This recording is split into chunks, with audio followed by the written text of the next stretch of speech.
understand, and for myself and for the panel, whoever's gonna watch this thing on whatever YouTube or wherever you're gonna post it, why should they even consider you as an instructor? That's the that's the type of question I'm going down with you, because you may not have an answer, but I think you're answering the questions of the reason why I would send my kid to you. Right. At this point, I think Is that a fair that question? sharing the information is essential. Like level 4 of levels of understanding, it needs to happen for you to grow. And if my selfish thought is I wish to grow as far as I possibly can in this lifetime, then teaching is something that I have to do. Plus, I enjoy sharing the information. I enjoy seeing when things click in a student's head and you can see their performance change from when the class started to when the class ended. And that's a wonderful feeling. I know how I feel based on what these guys helped create. So to be able to do that with somebody else in somebody else's mind, it's something worth pursuing. Yeah. Well, could you expand for a moment on your comment? Your original involvement in martial arts was because you were tired of being afraid. Yes.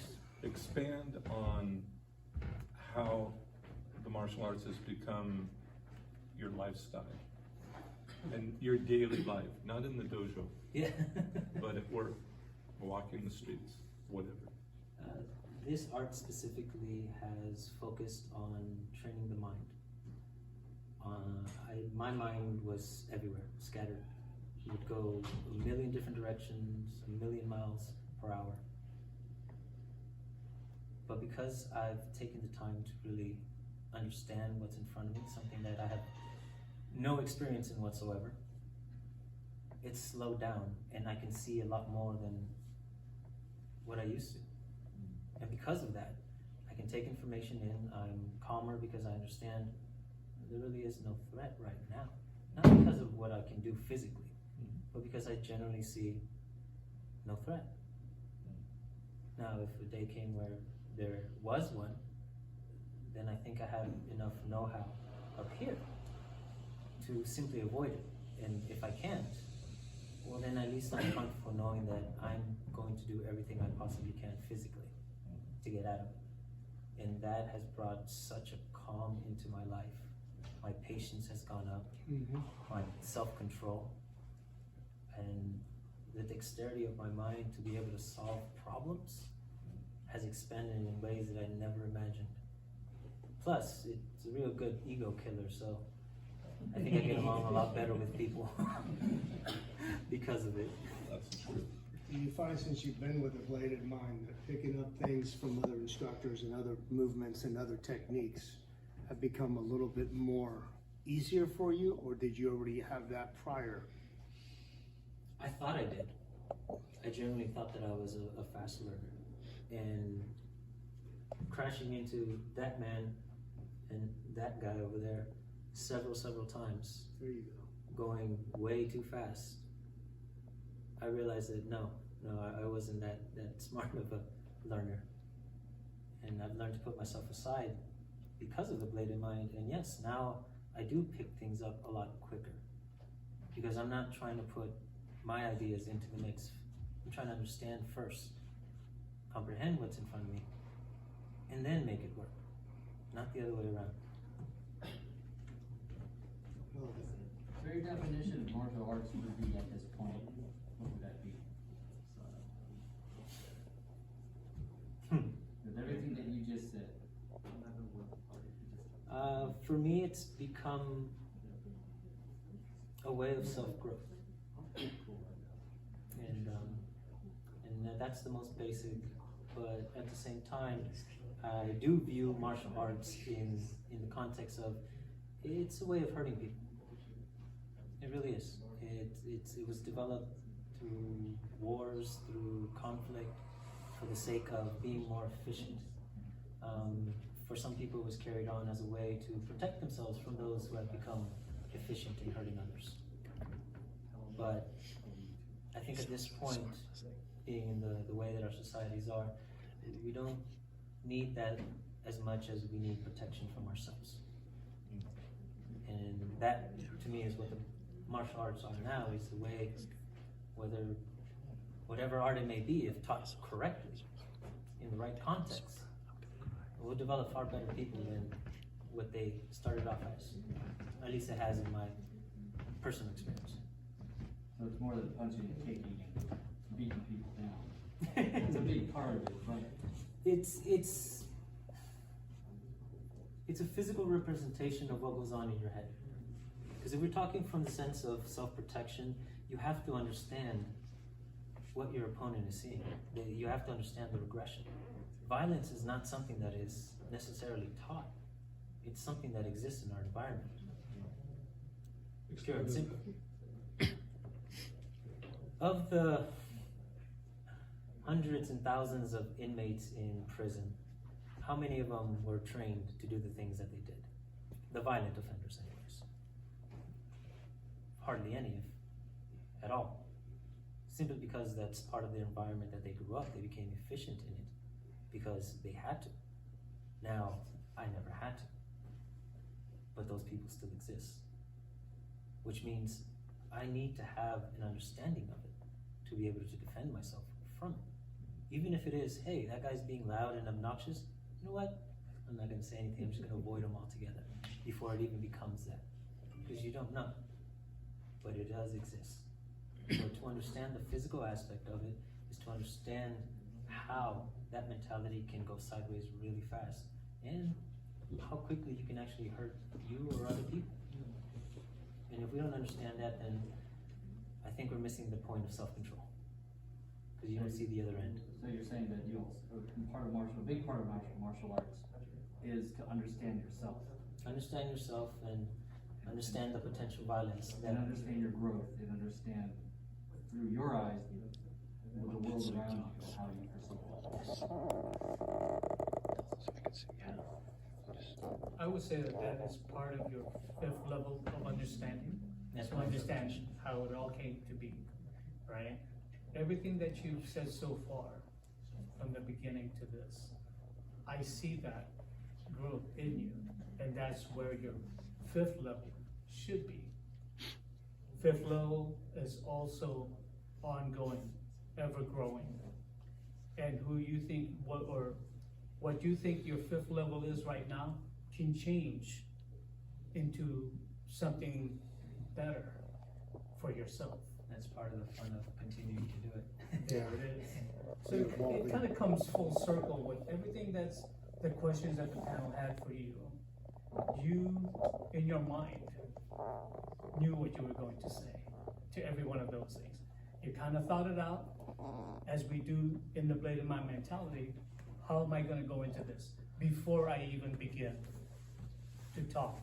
Let me gather my thoughts.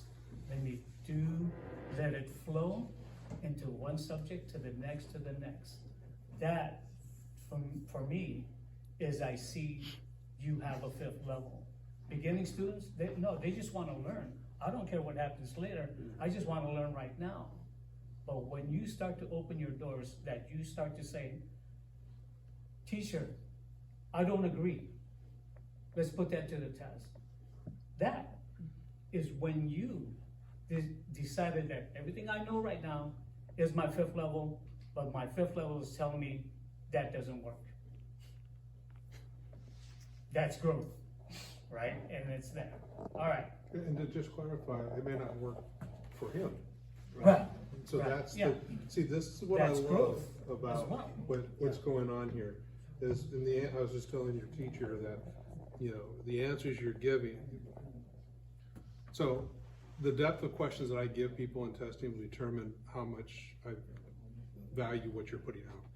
And I'm going deep with this because the point I'm making with this is that because these are your answers, which I think epitomizes what we as a collective believe that martial arts is.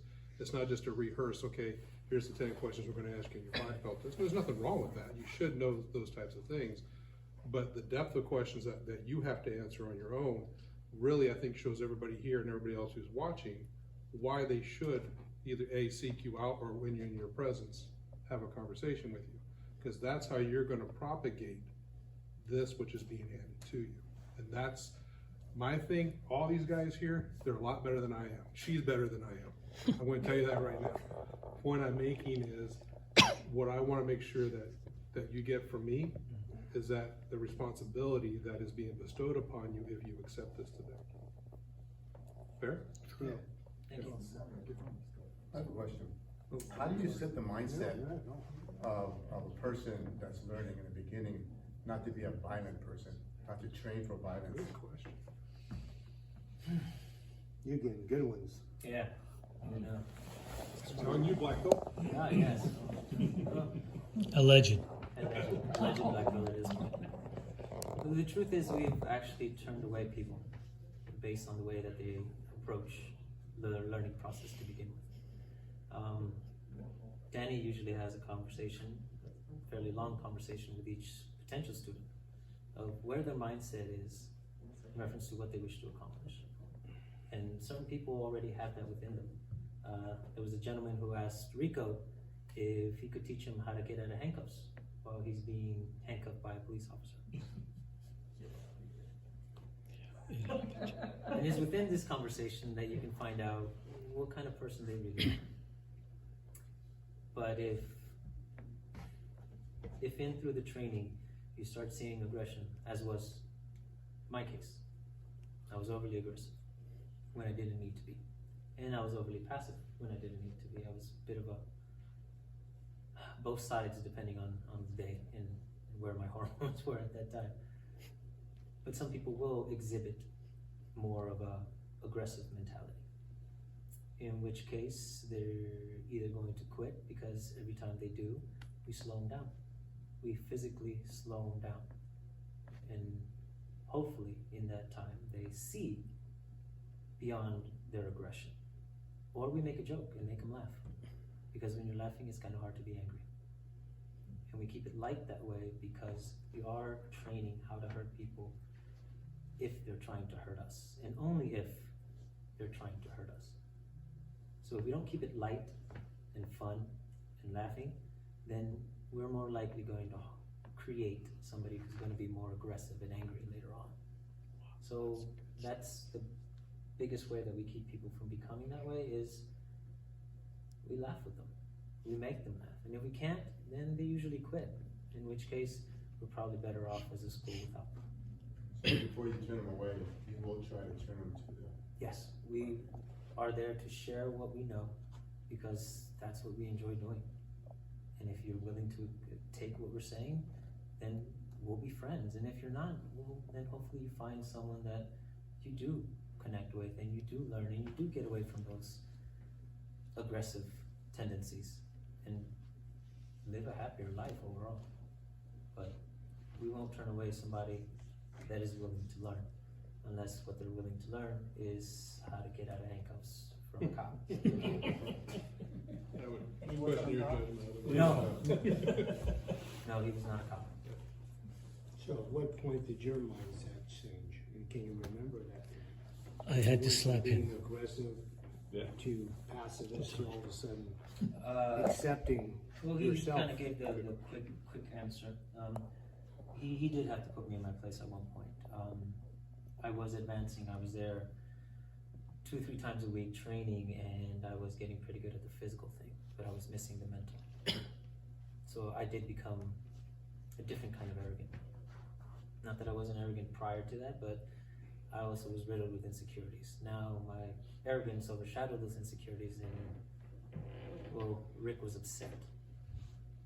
So one day he dropped me, and he told me flat out that he was upset with me because of what I was doing. And the fact that he was that honest with me, and that my pride actually hurt,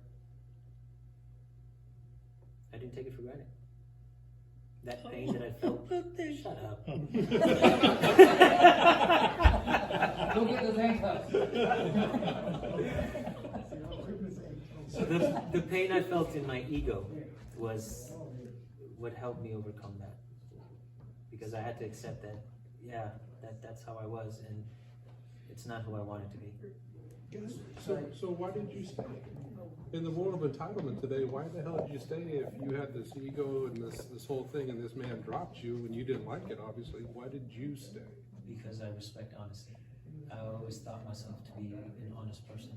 Fortunately, I was a negative person, but Yeah. I respected that honesty. And how do you build that in future students? I'll be honest with them. So, your instructor putting you in your place physically, right? So, what hurt more? The physical, or the fact when he expressed the fact that he was disappointed in you? The disappointment.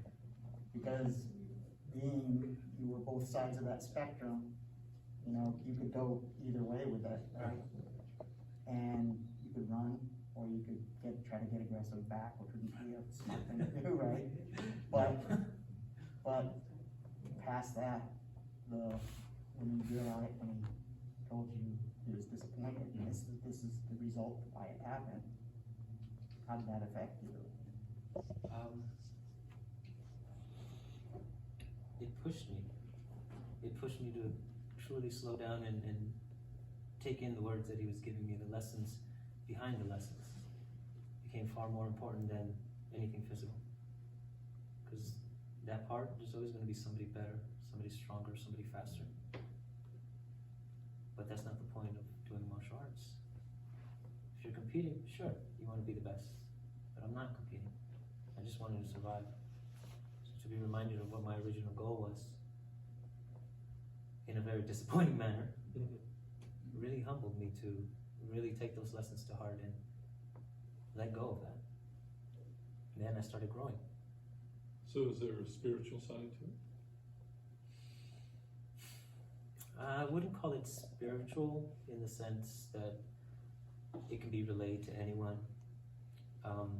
But yes, in the sense that it is my spiritual growth. I believe you just want to be a better person. That I think And you want is, to show your teacher that you can be that better person. yes. I That'll think we show all through know your that. teaching. And then I've been starting to understand that that is definitely the next step. But see, that's what I saw, that's why you're standing here right now. And that's one reason why, going back to Sensei Dennis's earlier about, you know, why should people train with you and stay with you? That's why. They will feel that. There's a vibe, man. There's a vibe. Thank you. Okay? It's an energy, it's energy that goes all around. Oh, it's like the force from, oh, sorry. All right, hey, no Space Wars talk here. You know what I mean, right? Half of our class is quoting Star Wars. Yeah. Oh, God. You know what I mean? There's always an energy going around, and we all feel it all the time. So. And this is part of my own personal kind of exploration of things.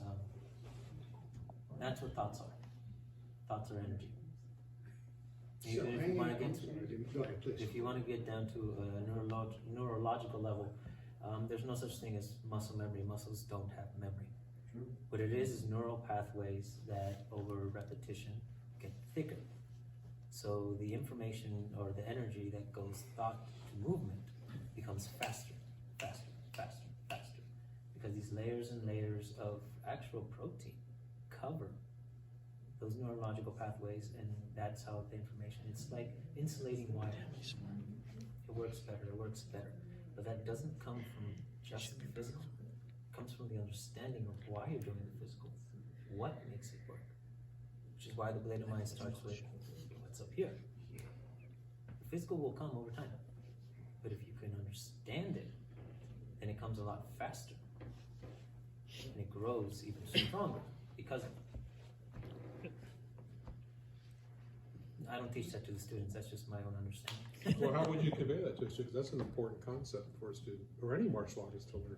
Because, you know, we get conditioned, and I use that term very specifically, Yes. that it's muscle memory, muscle memory. I have never heard anybody, and this is not BS, explain it the way you did, because that's exactly what happens. And I'm no doctor, I pretend to play one on TV, but I'm no doctor. But you're right, but that's how you do that.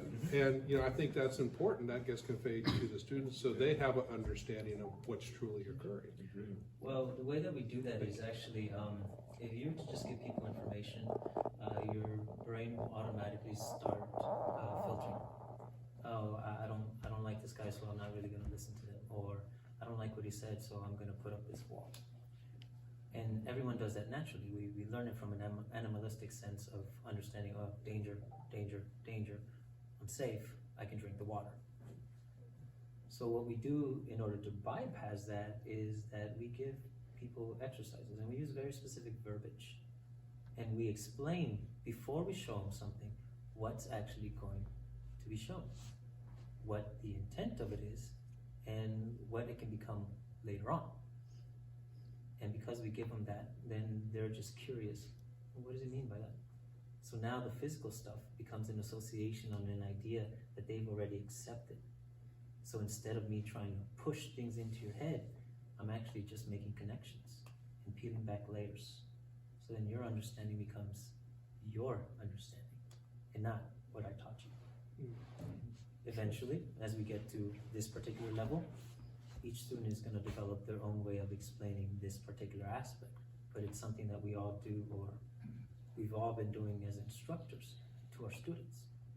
We've already given them the process. It's when they realize that that's what we've been doing, then they really start growing. If you had any doubt in your mind that you will be a good instructor, get that shit out of your head right now. Because that is the best answer that I've heard. Because it is that which will be transferred to the student. And I'm not placating you. I'm not putting because your teachers are here. I think you'd have enough personal conversations to understand where I'm coming from. Yes. But that, if there's any doubt in your mind that you either are worthy of this or that you can do it, get that shit out of your head, because that is exactly what makes for a good instructor. Well done. Absolutely. In my mind, I can't speak for the panel. Nope, whatever you want. To change it and bring it down a little bit. That was really deep. Everything that he said. I know you.